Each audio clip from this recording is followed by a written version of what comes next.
Hello everyone, welcome to my channel. For those of you who don't know me, my name is Deon Edwards, and on this channel we talk about a little bit of everything: fatherhood, motherhood, the crisis of the fatherless children, relationships, and so forth.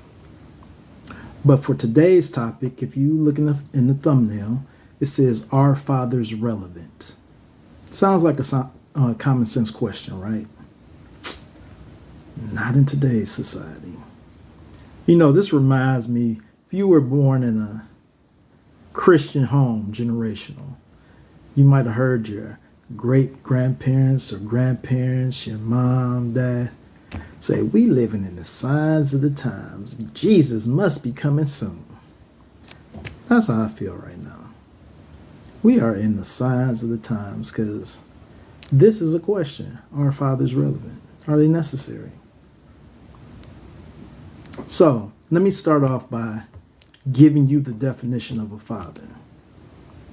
I'm not being petty, but you're going to see towards the end of the video why I have to give you this definition. But a father, Webster's dictionary says a father is a male parent. A male parent. It's that simple. Well, let's get into this video.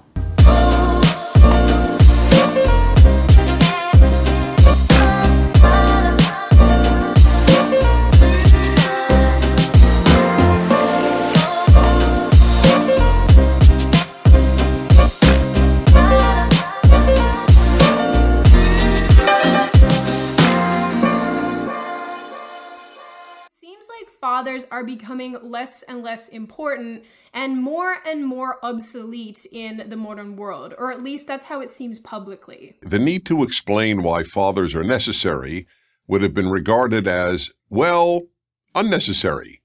It would have been like explaining why water or air is necessary. But we live at a time in which the obvious is routinely denied. According to the U.S. Census Bureau, 1 in 4 children live without a biological, step, or adoptive father in the home. Now, research shows that a father's absence affects children in numerous unfortunate ways, while a father's presence makes a positive difference in the lives of both children and mothers. That's right, you guys. A father's presence makes a positive difference in not only the child's life, but also the mother's life. Who would have thought? Now, this has become a national discussion.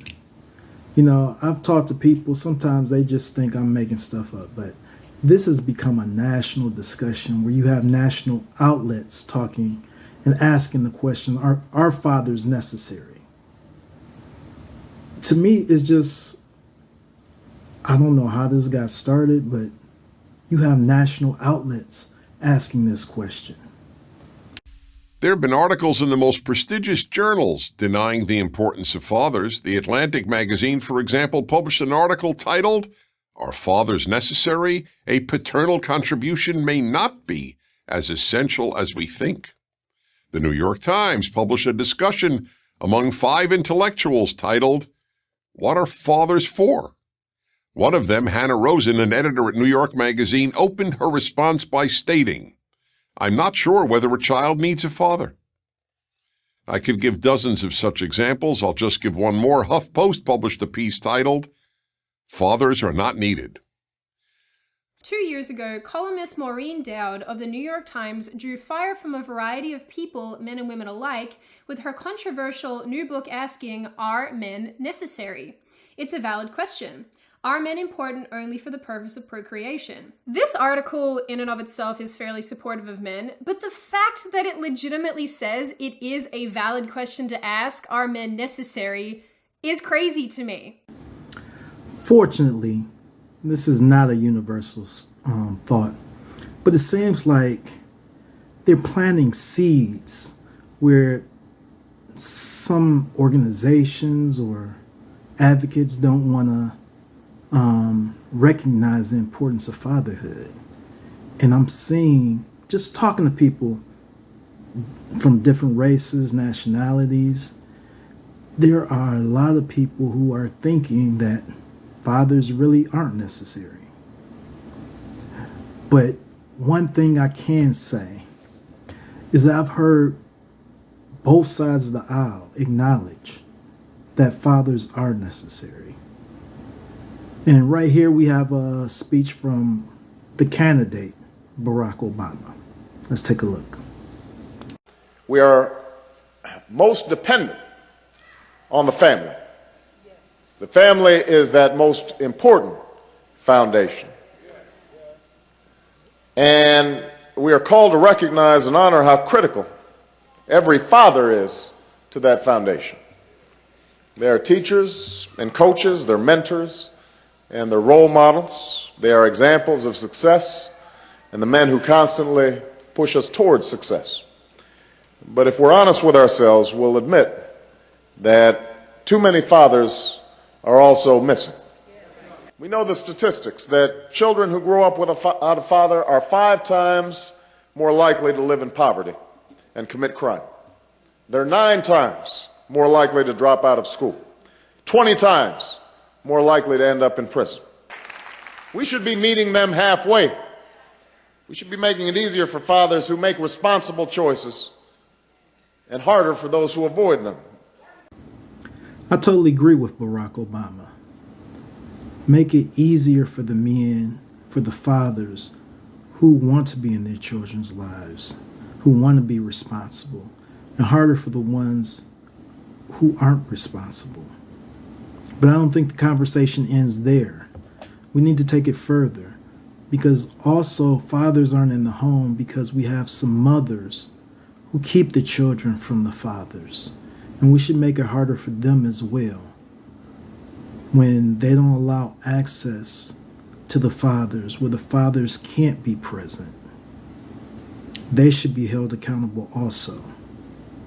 And I really don't hear too many people holding the mothers accountable. But that's just my input. Now, remember when I showed you the definition of a father, a male parent? Well, we're talking about are fathers relevant? This isn't just something that's happening in the United States. It's not a question just in the United States.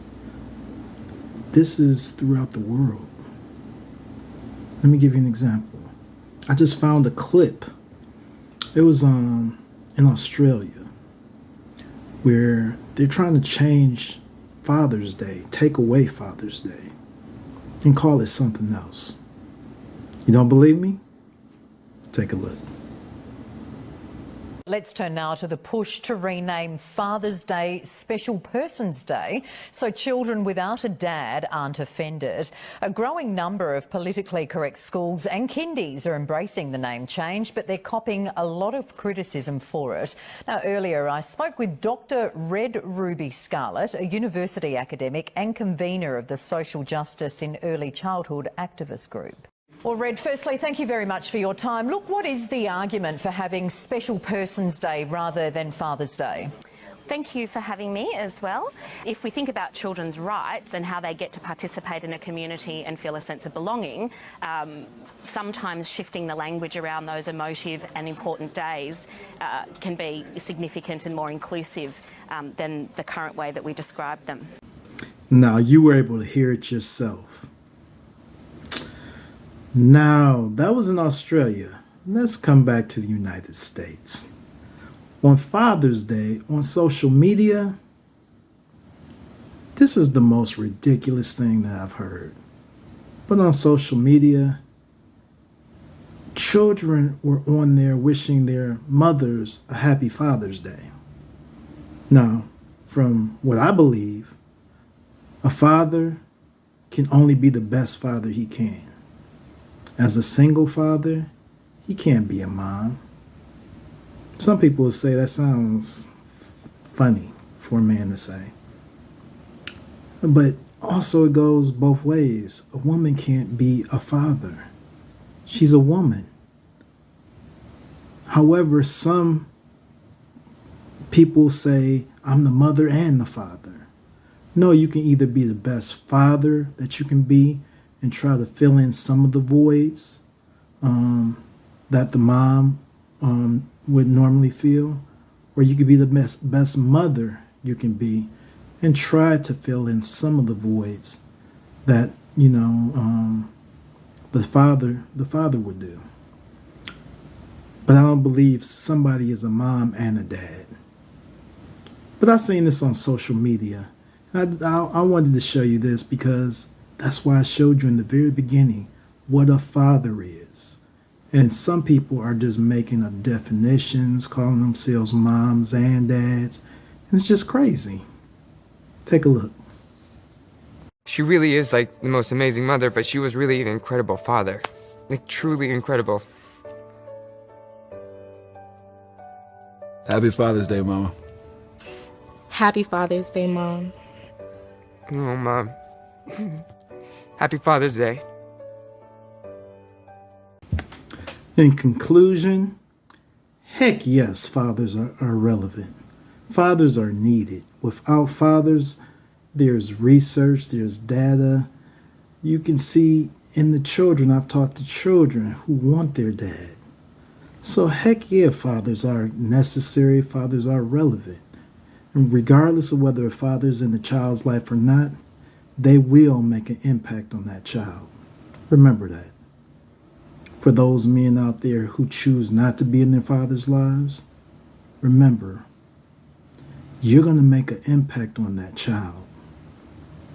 And it may not be a good impact. And for the mothers who are keeping the children away, that father is still having an impact.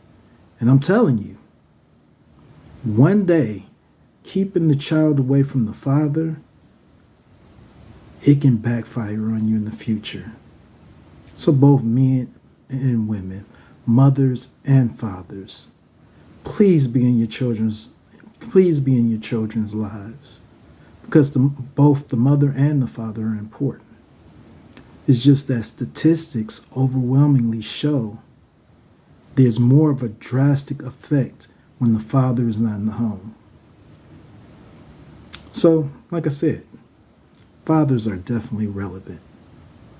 And I hope you all keep this in mind and hold both men and women, moms and dads, accountable for being in their child's life or children's lives. You all take care. God bless. And I'll catch you on the next video. Just make sure to like, subscribe, and share this video. This is a new channel. I'm trying to get the word out, grow my channel. So I appreciate your support, and I ask that you keep watching my videos. And actually, leave a comment. Let me know how you liked it. You take care. God bless. It is time we embrace fatherhood. We must stop pretending like the role of the father is not that significant.